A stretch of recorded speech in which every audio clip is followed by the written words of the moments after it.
The country's chief victims advisor is warning our criminal justice system is not equipped to deal with high-risk, obsessive criminals. It comes after the killing of a Christchurch woman by a violent repeat offender, Nathan Boulter. Senior correspondent Lisette Reymer reports. I do! 37 new police officers committed to serve. I do! Joining the force to keep Kiwis safe. And in a week where the men and women in blue have been caught in challenging headlines, police are under particularly close inspection. Trust is critically important for us to be able to do our job. We need New Zealanders to have faith in their police, and they can.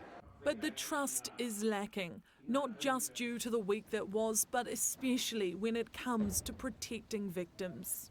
Look, I think the statistics speak for themselves. I think it is bad. I think our performance is poor.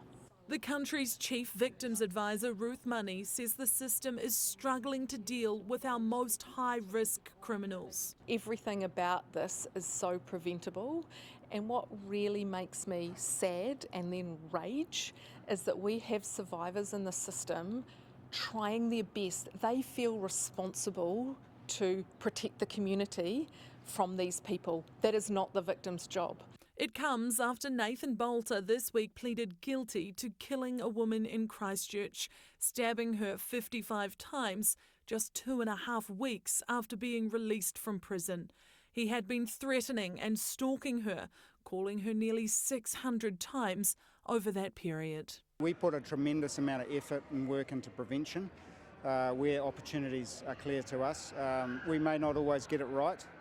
But I know that my staff work really hard to get it right, and where something can be done differently or better with other agencies, it's not just all about us, then we'll take those opportunities as best we can. Boulter had served time previously for kidnapping and brutally assaulting a separate ex-girlfriend, Nortessa Montgomery, on Great Barrier Island in 2011.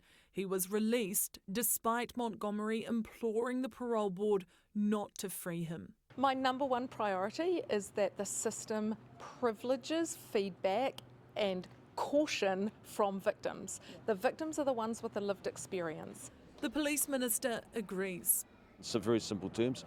Victims and their safety must always come first. And while the government has recently introduced new anti-stalking legislation, the police commissioner acknowledges more can be done. It's critically important that we work together to support victims, and where opportunities are identified to be better, of course we need to listen to those. Multiple reviews are currently underway to assess what change is needed to ensure safer communities together.